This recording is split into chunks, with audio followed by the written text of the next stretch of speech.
السلام عليكم ورحمة الله وبركاته. اللهم صل على سيدنا محمد وعلى آله وصحبه أجمعين. ازيكم عاملين ايه؟ يا رب دايما تكونوا بخير. وحشتوني جدا جدا من الفيديو الأخير. هنعمل النهاردة بقى وصفة غدا زي ما هي باينة طبعا من الفيديو. هنعمل أحلى قرنبيط، أكل شعبي بقى موفر، من غير لحمة من غير فراخ. والفترة الجاية إن شاء الله هنعمل برضو أكلات موفرة جدا جدا. أولا كده أنا عندي القرنبيطة دي بقالها فترة في التلاجة، كنت جايباها اخليلها بصراحة، بس لما احترت في ان انا اعمل وجبة النهاردة غدا، طلعتها وقلت لها تعالي اعملك انت.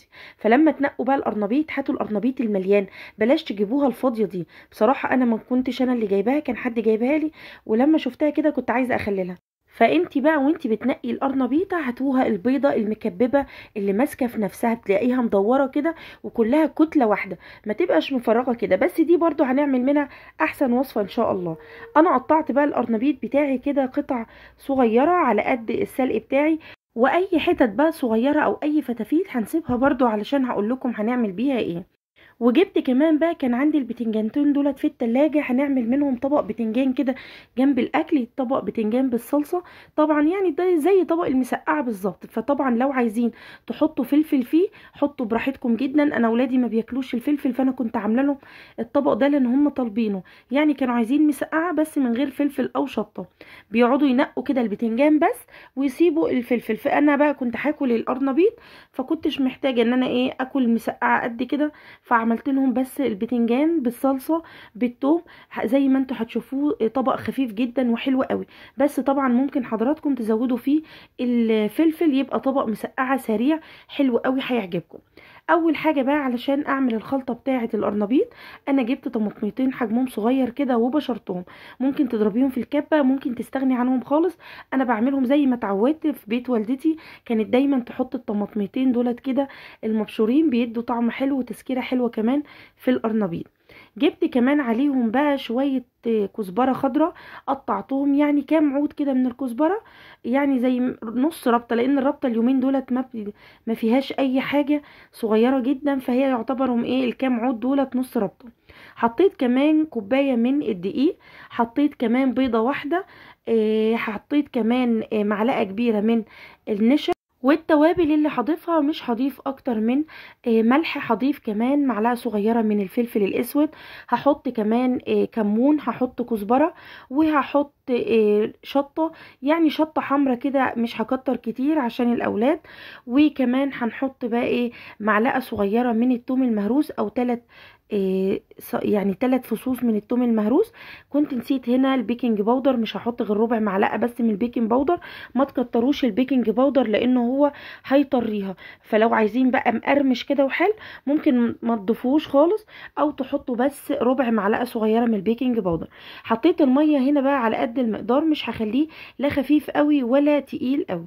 هنيجي بقى هنا على البوتاجاز، حطيت الميه دي تغلي معايا، واي حله الومنيوم هتغلي فيها ميه، اذا كانت للقرنبيط او لاي حاجه، او كمان الكرنب، حطي شويه خل فيها عشان الحله ما تسودش عندك ويبقى شكلها مش حلو وتتعبك في الغسيل.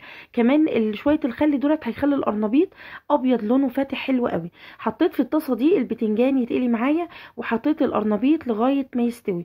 طبعا ما تسيبوهوش يستوي سوا كامل، احنا هنطلعه سخن وهيكمل سوا كمان على البخار بتاعه. فانتي اديله يعني 3/4 تسويه كده، خليه بشخصيته، ما تسيبوش لما يتهرى، لان لو اتهرى هيبقى صعب جدا منك، وهتلاقي كل الورد اللي فيه ده هيقع منك.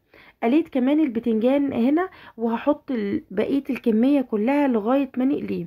لحد بقى ما نقلي البتنجان بتاعنا براحته، هنيجي بقى نظبط القرنبيط ونحطه في بقيه الخلطه بقى اللي احنا عملناها. هنجيب دقيق، حطيت هنا في حدود كوبايه ونص من الدقيق، هضيف عليهم بقى نفس التوابل، الملح الفلفل الكمون الكزبره. عايزه تحطي شطه حطي، بس الملح خففه جدا منه، مش هنحط هنا ملح كتير علشان القرنبيطه ما تبقاش حادقه معانا. احنا حاطين ملح في الميه وحاطين كمان ملح في الخلطه بتاعتنا، فما نحطش في الدقيق ملح كتير. هنطلع بقى القرنبيط من الخلطه بتاعتنا، والخلطه زي ما اتفقنا ما يكونش قوامها سائل ولا قوامها تقيل. تقيل مش هتبقى معجنه معانا، وسائل كده مش هتشرب من السوائل اللي معانا. عايزين يعني ايه وسط كده، لا هي تقيله ولا خفيفه. هنطلع بقى احنا نسينا كمان نقول ان احنا حطينا مع الدقيق نشا. حطيت معلقتين كبار من النشا، يعني كوبايه ونص من الدقيق حطيت عليهم معلقتين كبار من النشا مع التوابل اللي انا قلت لكم عليها. هنطلع بقى القرنبيط من الخلطه، هنحطه في الدقيق. ده اللي هيدي بقى القرنبيط قرمشه، وهيديله لون فاتح وحلو، مش هيخليه يغمق بسرعه، لان النشا ما بيخليش اي حاجه لونها يغمق معانا بسرعه، بتاخر كده في عمليه التحمير. انا عملت بقى الكميه اللي هعملها مقلي، وحبيت اعمل لكم القرنبيط بقى بطريقه تانية حلوه قوي، نظام فطاير. الطريقه دي حلوه والاولاد بيحبوها اكتر من المقلي، يعني ما بياكلوش طبعا المقلي ده، انا اللي باكله اللي بالعناقيد بتاعته، لكن بيحبوها الفطاير دي، بتبقى جميله جدا جدا. حطيت بقى قطعت كل القرنبيط اللي باقي عندنا بالعروق بتاعته في بقيه الخلطه اللي باقيه معانا. ضفت عليهم بيضه كمان علشان تبقى طعمها حلو، وكمان تبقى يعني الفطاير منفوشه معانا كده. حسيت ان الدقيق بتاعنا او الخلطه بتاعتنا نشفت شويه والقرنبيط اكتر، ضفت عليهم شويه دقيق من الخلطه علشان فيه بقى كل التوابل والنشا كمان حطيته من الخلطه. هسيبه بقى معايا كده يرتاح معانا لغايه ما نقلي القرنبيط بتاعنا. حطيت الطاستين هنا على النار، طاسه هقلي فيها القرنبيط، والطاسه بتاعتنا هعمل فيها البتنجان او المسقعه السريعه زي ما قلت لكم. ممكن تحمروا مع البتنجان، قطعوا الفلفل الرومي او الشطه حسب ما اللي موجود عندكم، قطعوها كده لمكعبات صغيره وحمروها مع البتنجان، هيبقى احلى طبق مسقعه. في الاول هنا بقى الزيت سخن، حطيت واحده بس كده نختبر بيها، يعني دي اللي بنضحي بيها في الاول كده علشان نعرف الزيت معانا سخن ولا لا. حطيت بقى القرنبيط بتاعنا زي ما انتوا شايفين كده علشان يتحمر.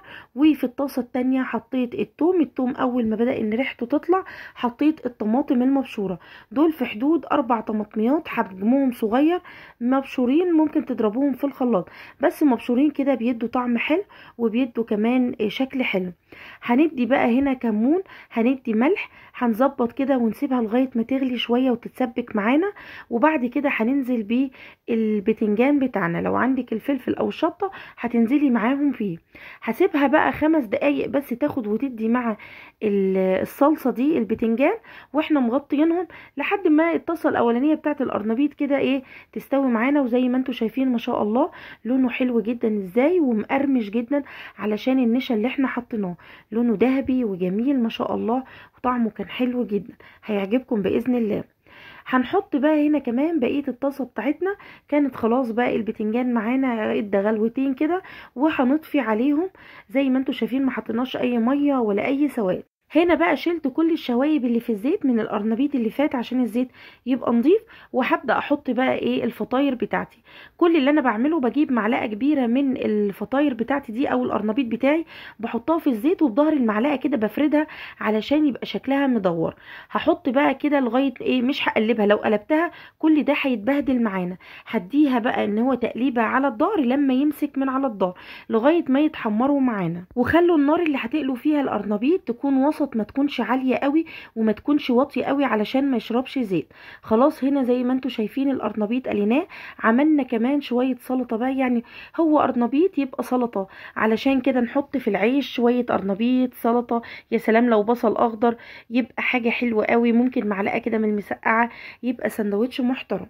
هنا بقى يا جماعه بصراحه هنا كانت كواليس كده من الفيديو، انا حبيت ان انا احطها وانا بوضب الاكل. كنت مشغله الكاميرا اول مره اعملها، انا دايما بظبط الاكل وبعد كده بصوره في الاخر. هنا بقى كنت بديت ان انا سبت الكاميرا مفتوحه وعماله بظبط كده الاكل وانا بحطه، فبعد كده اخدت بالي ان انا سايبه الكاميرا مفتوحه ورحت قافلاها. فحبيت ان انا اخد لكم جزء لان هي صورت يعني جزء كبير جدا، فانا حاولت بس ان انا وانا برتب لكم كده احط لكم جزء منه. حطيت بقى زي ما انتوا شايفين القرنبيط معانا ما شاء الله عليه مقرمش وجميل جدا وطعمه حلو، هيعجبكم قوي ان شاء الله. وعملناه ببيضه واحده بس، في الفطاير حطينا بيضه تانية، وممكن لو ما عندكيش غير هي البيضه واحده ممكن في الفطاير كمان ما تحطهاش. انا بزود بس القيمه الغذائيه علشان اولادي هم اللي هياكلوه. جميل جدا، وزي ما انتوا شايفين ابيض وزي الفل ومستوي من جوه مش معجن. زي ما اتفقنا النار تكون وسط لعاليه قوي تحرقه، ولا كمان هاديه يشرب مننا زيت. وزي ما انتوا شايفين الفطاير مستويه جدا من بره ومن جوه جميله حلوه قوي زي ما انتوا شايفين. والفطاير بتبقى اطرى من القرنبيط لانها فطاير. يا رب الفيديو بتاعنا يكون عجبكم وغدانا كمان يكون عجبكم. ولو عجبكم الفيديو بقى ما تنسونيش بايديكم الحلوه دي اللايك والشير علشان الفيديو يوصل لاكبر عدد من الناس والكل يستفيد بيه لو عجبكم فعلا الفيديو. ولو لسه ما اشتركتوش في القناه انزلوا بسرعه اضغطوا على اشتراك وفعلوا الجرس على الكل. والسلام عليكم ورحمه الله وبركاته.